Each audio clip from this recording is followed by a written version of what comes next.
નમસ્કાર વિદ્યાર્થી મિત્રો, લેબોરેટરી સ્કૂલના ઓનલાઈન ક્લાસમાં આપનું સ્વાગત છે. વિદ્યાર્થી મિત્રો, આપણે આગળના લેક્ચરમાં અંદર ચેપ્ટર નંબર 8 ચતુષ્કોણ ચાલુ કર્યું હતું, જેને લગતી પ્રાથમિક માહિતી આપણે આગળના લેક્ચરમાં મળી. આજે તમને ખ્યાલ હશે કે ચતુષ્કોણના પ્રકારો વિશે આપણે થોડીક આગળના લેક્ચરમાં માહિતી આપી હતી. આજે ફરી રિવાઇઝ કરી દઈએ. આપણે પ્રકાર વિશે ભણ્યા હતા. ચોરસ હતો, લંબચોરસ, અને આજે આપણે સમલંબ ચતુષ્કોણ વિશે પણ ભણી લઈએ. પતંગાકાર ચતુષ્કોણ વિશે પણ ભણી લઈએ. સમાંતર બાજુ ચતુષ્કોણ કોને કહેવાય એ પણ સમજી લઈએ. સમલંબ ચતુષ્કોણ કોને કહેવાય એ પણ સમજી લઈએ. વિદ્યાર્થી મિત્રો, શરૂઆત કરીએ ચતુષ્કોણ. માનો કે એક સમલંબ ચતુષ્કોણ વિશે માહિતી લઈએ. આ એક સમલંબ ચતુષ્કોણ છે, એ તમને ખ્યાલ હશે. એક બીજું આપણે પતંગાકાર, કેવું પતંગાકાર ચતુષ્કોણ વિશે માહિતી લઈએ. બીજું તમને ખબર હશે કે સમાંતર બાજુ ચતુષ્કોણ વિશે પણ આપણે થોડીક માહિતી લઈ લઈએ. રાઈટ વિદ્યાર્થી મિત્રો, આપણને આ દરેક બાબતો વિશે આપણને ખ્યાલ હશે, અને એક આપણે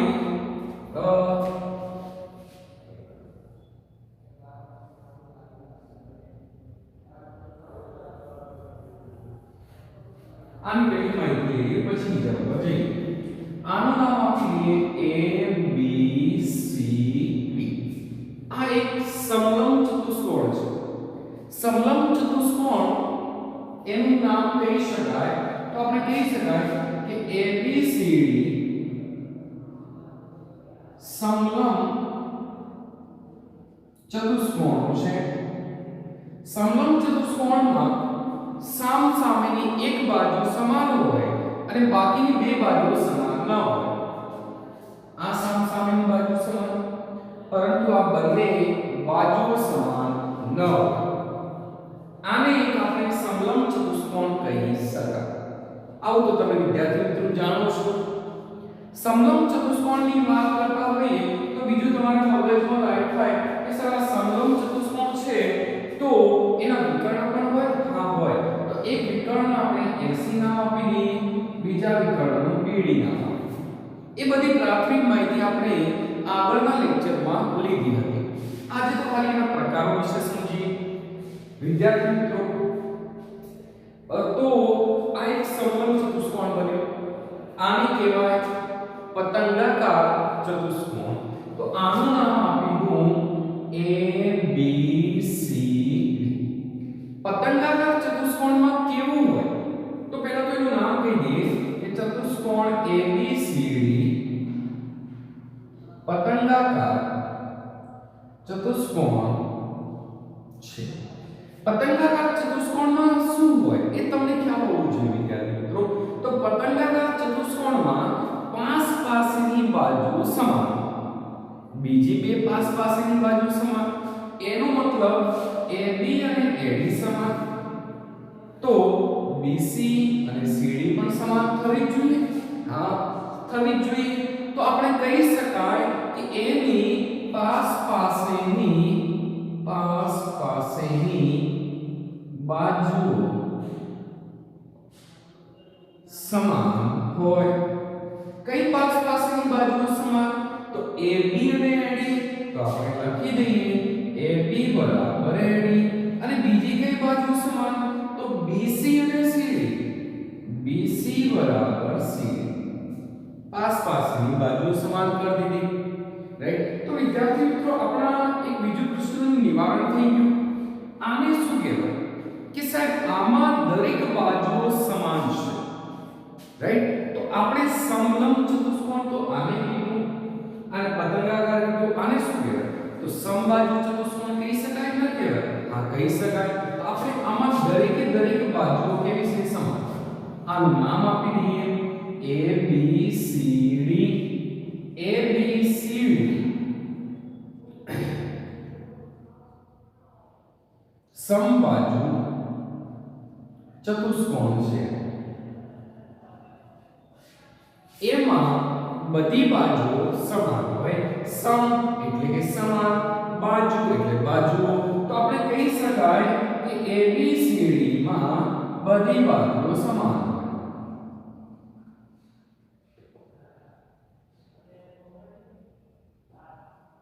રાઈટ વિદ્યાર્થી મિત્રો, આ થઈ આપણે દરેક ચતુષ્કોણો વિશે માહિતી. આપણે ચોરસ વિશે સમજ્યા. ચોરસમાં બધી બાજુઓ સમાન હતી. એકવાર ફરી રિવાઇઝ કરવા માટે યાદ અપાઈ દઈએ. આ એક ચોરસ છે. આ ચોરસનું નામ ABCD છે. આમાં બધી બાજુઓ સમાન છે. દરેક ખૂણા 90 અંશના છે. રાઈટ, આ એક ચોરસ. ચોરસ વિશે તો આપણે આગળના લેક્ચરમાં ભણ્યા. બીજી વાત કરીએ લંબચોરસ. ABCD આ જે છે લંબચોરસ છે. લંબચોરસમાં સામસામેની બાજુઓ કેવી છે? સમાન. આ શું છે? લંબચોરસ. લંબચોરસને સમાંતર બાજુ ચતુષ્કોણ પણ કહી શકાય. કેમ કે સમાંતર બાજુ ચતુષ્કોણમાં સામસામેની બાજુઓ સમાન હોય અને સમબાજુ ચતુષ્કોણ ચોરસને શું કહી શકાય? સમબાજુ કહી શકાય. હા, કહી શકો. એનો મતલબ વિદ્યાર્થી મિત્રો આ બધી માહિતી તમને ખ્યાલ આવી ગઈ હશે. હવે આપણે આગળ જઈશું.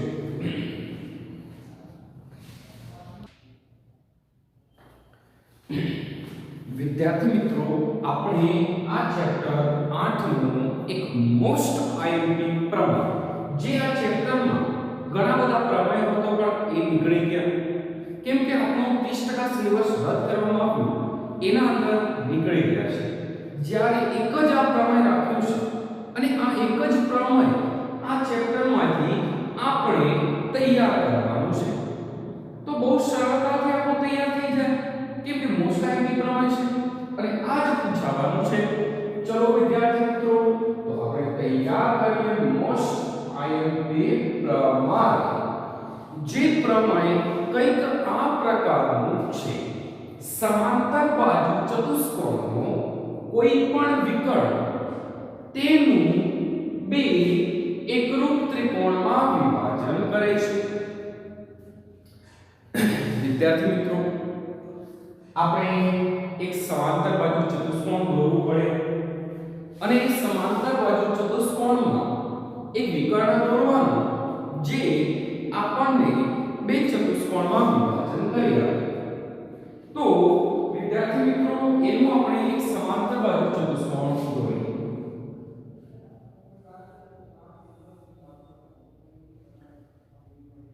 સરસ મજાનો વિદ્યાર્થી મિત્રો આપણો સમાંતર બાજુ ચતુષ્કોણ તૈયાર થઈ ગયો છે. તો હવે એનું આપણે નામકરણ કરીએ. આનું નામ આપીએ A, B, C અને D. રાઈટ, તો આપણે સમાંતર બાજુ ચતુષ્કોણ કયો? ABCD. કોઈ પણ તેનું વિકર્ણ એક આપણે દોરી લઈએ. માનો કે AC. એક એનું વિકર્ણ શું બને? AC બને. રાઈટ, તો આપણે વિદ્યાર્થી મિત્રો અને એકરૂપ ત્રિકોણમાં વિભાજન કરે. કયા બે ત્રિકોણ આનાથી વિભાજન થયા? તો આપણો વિચાર આવ્યો છે અહીંયા આગળ એક સરસ મજાનો ચતુષ્કોણ છે ABCD. એમાં એક વિકર્ણ આવ્યો. કયો વિકર્ણ આવ્યો? કે સાહેબ AC આવ્યો. જો AC દોર્યો તો અહીંયા બે ત્રિકોણમાં વિભાજન થયું. કયા બે ત્રિકોણ વિભાજન થયા? તો ABC CDA. વાવ, સરસ. આપણા જોડે બે ત્રિકોણમાં વિભાજન પણ થઈ ગયું, પણ એને આપણે શું કરવાનું છે? એક રૂપ બતાવવાનું છે વિદ્યાર્થી મિત્રો. તો આપણે શરૂઆત કરીએ સાબિતી. સૌપ્રથમ આપણે સાબિત કરવું છે તો પહેલા તો આપેલું શું કે સર સમાંતર બાજુ ચતુષ્કોણ કયું આપ્યું છે A B C D લખી દઈએ કે ચતુષ્કોણ A B C D સમાંતર બાજુ ચતુષ્કોણ છે તેમાં એક વિકર્ણ કયું દોર્યું AC તો તેમાં એક વિકર્ણ AC દોર્યું જ્યારે A માં વિકર્ણ એક AC દોર્યું તો બે ત્રિકોણમાં વિભાજન થયું કયા બે ત્રિકોણ બન્યા તો ABC ADC બે ત્રિકોણ બની ગયા લખો ત્યારે બે ત્રિકોણ ABC અને ત્રિકોણ ADC માં વિભાજન થાય છે એમને આપણે એકરૂપ ત્રિકોણમાં વિભાજન કરો અને તે એકરૂપ વિભાજન થાય એવું સાબિત કરવું છે ચલો હવે આપણે સાબિત કરવું છે પહેલા તો સૌપ્રથમ શું કીધું કે ચતુષ્કોણ ABCD કેવું છે કે સમાંતર બાજુ ચતુષ્કોણ છે તેમાં એક વિકર્ણ AC છે AC આવી ગયું હા વિકર્ણ દોરતા બે ત્રિકોણમાં વિભાજન થયા કયા બન્યા કે ત્યારે બે ત્રિકોણ ABC અને ADC માં વિભાજન થયા બે બની ગયા રાઈટ હવે આ બંને એકરૂપ છે એવું સાબિત કરવું છે વિદ્યાર્થી મિત્રો અહીં આગળ સૌપ્રથમ આપણે બે ત્રિકોણની ચર્ચા કરશું એક ત્રિકોણ ABC અને બીજો ત્રિકોણ ADC તો ત્રિકોણ ABC અને ત્રિકોણ ADC માં વિદ્યાર્થી મિત્રો આપણને ખ્યાલ છે કે વિદ્યાર્થી મિત્રો આપણે અહીં એક BC સમાંતર શું છે AD છે તો આપણે કહી શકાય કે અહીં BC સમાંતર AD અને તેમની છેદિકા આ બંનેની જોડે કેવું છે છેદે કેવું છે તો એક આ BC અને બીજું આ AD એમના વચ્ચેની છેદિકા AC બને કેમ કે આ બંનેને AC જોડે છે તો આપણે લખીએ કે BC સમાંતર AD તેમની છેદિકા AC છે રાઈટ હવે છેદિકા આવી ગઈ એના ઉપરથી આપણને થાય કે મારું પેલું સાહેબ આપણું Z બની ગયું જો Z બનવા માટે હું તમને પહેલી બતાવું કે Z કયો બને છે જોઈ લઈએ કે જો આ અહીંથી શરૂઆત કરીએ એટલે આપણને વધુ ખ્યાલ આવશે કે જો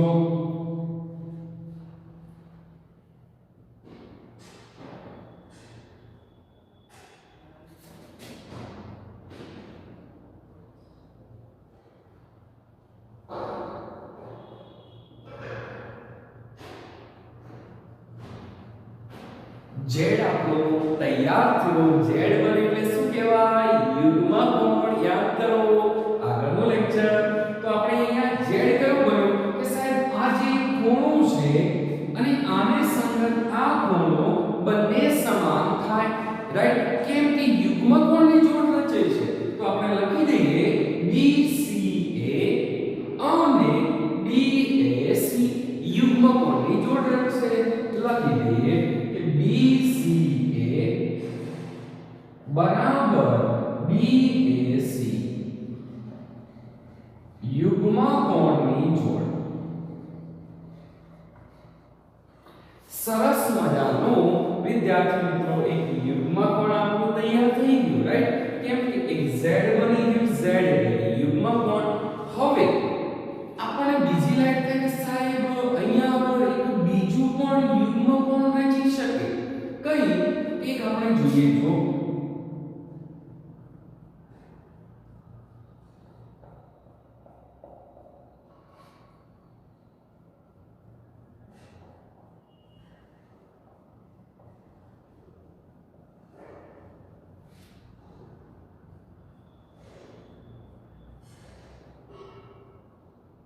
ઓહો સાહેબ એક આ બીજું ઝેડ થઈ ગયું કઈ બે રેખાઓ સમાંતર છે તો AB સમાંતર CD અને M ની છેદિકા તો A ના એજ કઈ AC તો આપણે લખી દઈએ કે AB આને કહી દઈએ સમીકરણ AB સમાંતર CD તેમની છેદિકા AC છે જો છેદિકા AC હોય તો અહીંયા પણ યુગ્મ કોણની જોડ રચે કયું કે માનો કે આ કોણ અને આ કોણ યુગ્મ કોણની જોડ બની કયો કોણ બન્યો તો BAC અને DCA આ બંને ખૂણા યુગ્મ કોણની જોડ છે હા છે તો લખી લો ચલો તો લખીએ BAC DCA યુગ્મ કોણની જોડ